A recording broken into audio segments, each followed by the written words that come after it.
नमस्कार प्रिय यूपीएससी योद्धाओं, आप सभी का स्वागत है नंदिनी आईएएस एकेडमी में। आज जो आप सुनने जा रहे हैं वो सिर्फ एक न्यूज़ एनालिसिस नहीं है, ये एक रणनीतिक क्रांति है। भारत ने एक ऐसा डिप्लोमेटिक धमाका कर दिया है जिससे चीन का नक्शा और दिमाग दोनों हिल गए हैं। एक लाइन बोली गई, भारत का बॉर्डर चीन से नहीं तिब्बत से लगता है। इतना सुनते ही बीजिंग में पसीने छूट गए, ग्लोबल मीडिया शॉक में आ गया और चीन की डेकेड्स पुरानी रणनीति धराशायी हो गई। अब बात सिर्फ सीमा विवाद की नहीं है, ये है माइंड गेम, एक साइकोलॉजिकल स्ट्राइक बिना एक गोली चलाए। भारत और चीन के बीच सीमा विवाद कोई नया नहीं है। 1962 का युद्ध, 2017 का डोकलाम स्टैंड ऑफ और हालिया गलवान संघर्ष ने यह स्पष्ट कर दिया है कि दोनों देशों के बीच LAC line of actual control को लेकर गंभीर मतभेद हैं। लेकिन अब भारत ने सीमा को परिभाषित करने का तरीका ही बदल दिया है। पहली बार ऐसा हुआ है जब भारत ने स्पष्ट शब्दों में कहा, हमारा बॉर्डर चीन से नहीं तिब्बत से लगता है। यह सिर्फ एक बयान नहीं बल्कि एक रणनीतिक नीति परिवर्तन, स्ट्रेटेजिक पॉलिसी शिफ्ट है जिसने भारत चीन सीमा विवाद की जड़ को ही बदल दिया है।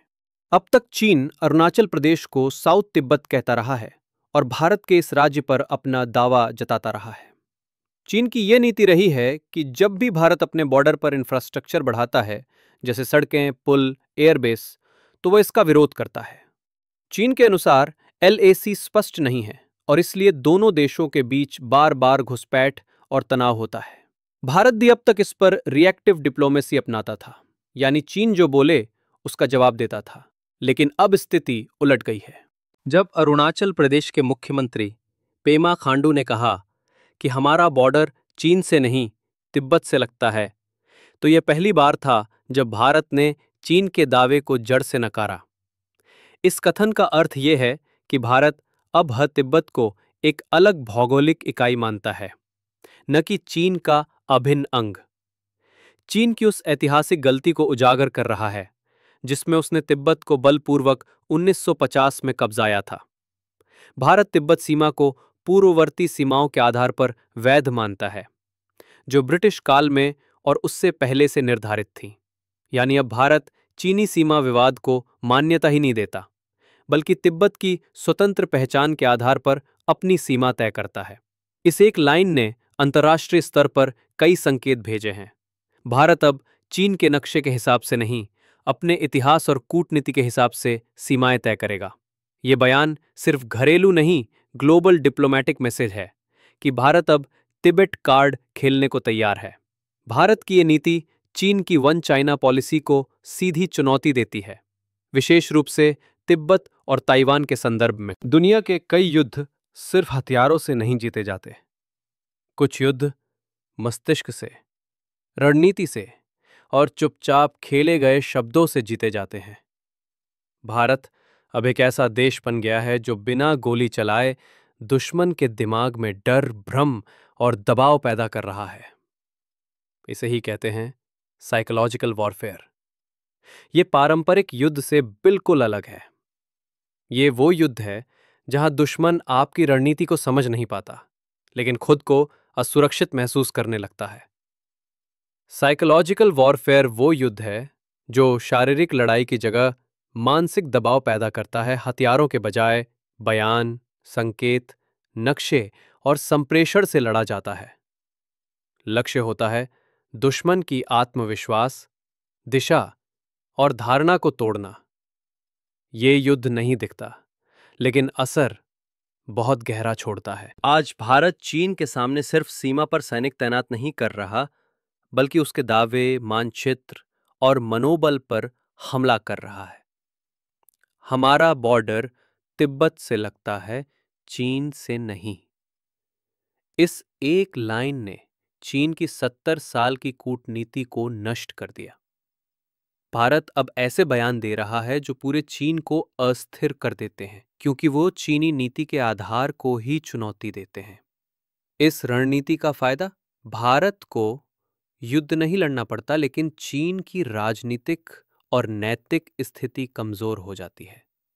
हैपेमा खांडू का बयान, जिसमें उन्होंने कहा कि भारत का बॉर्डर चीन से नहीं तिब्बत से लगता है, ये कोई आकस्मिक स्टेटमेंट नहीं था। ये था एक सुनियोजित डिप्लोमेटिक शॉट जो सीधा बीजिंग को लगा।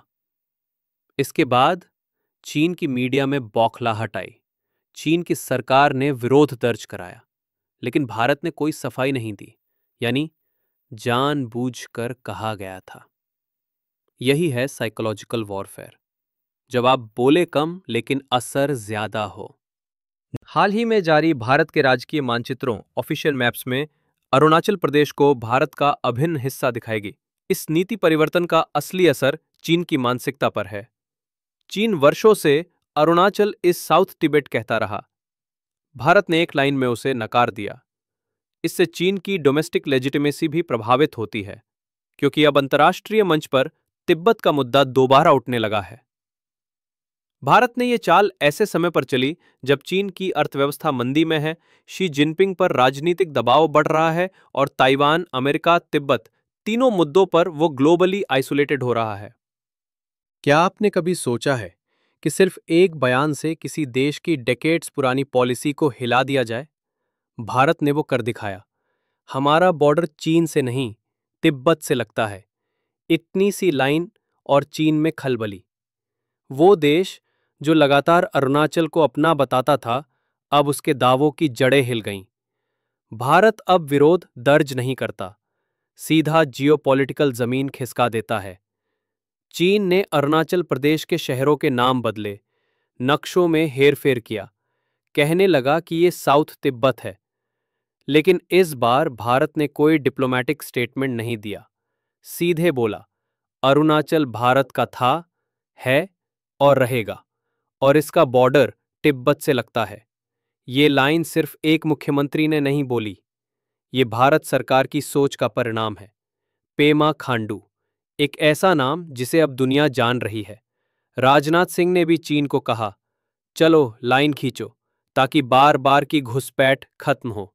यानी अब भारत डिफेंस में नहीं, कूटनीतिक अटैक में है। क्या आपने कभी सोचा है कि सिर्फ एक बयान से किसी देश की डेकेड्स पुरानी पॉलिसी को हिला दिया जाए? भारत ने वो कर दिखाया। हमारा बॉर्डर चीन से नहीं, तिब्बत से लगता है। इतनी सी लाइन और चीन में खलबली। वो देश जो लगातार अरुणाचल को अपना बताता था, अब उसके दावों की जड़ें हिल गईं। भारत अब विरोध दर्ज नहीं करता, सीधा जियोपॉलिटिकल जमीन खिसका देता है।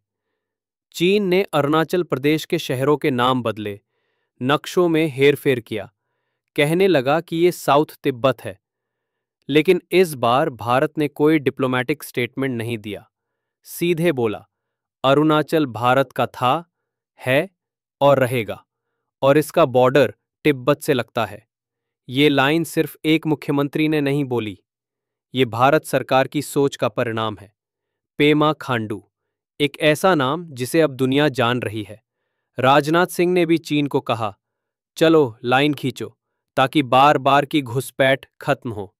यानी अब भारत डिफेंस में नहीं, कूटनीतिक अटैक में है। दलाई लामा सिर्फ एक धर्मगुरु नहीं, चीन और भारत की रणनीति का केंद्र। चीन चाहता है कि अगला दलाई लामा उसका हो। भारत ने कहा नहीं, अगला दलाई लामा भारत में होगा।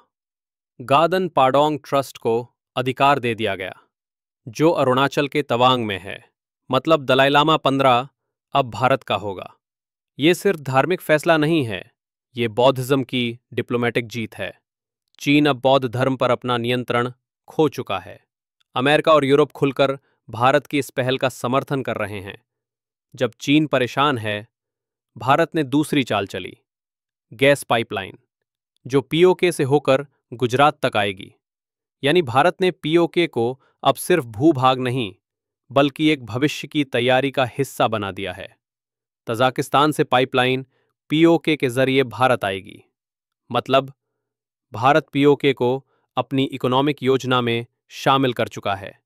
जो लोग कहते थे कि पीओके छोड़ देना चाहिए, अब वो भी कह रहे हैं, मोदी जी पीओके लेकर रहेंगे। आज चीन की हालत ये है, ताइवान उसका सिरदर्द बना है, अमेरिका ट्रेड डील्स में दबाव बना रहा है और भारत उसकी सीमाओं पर नई लाइनें खींच रहा है।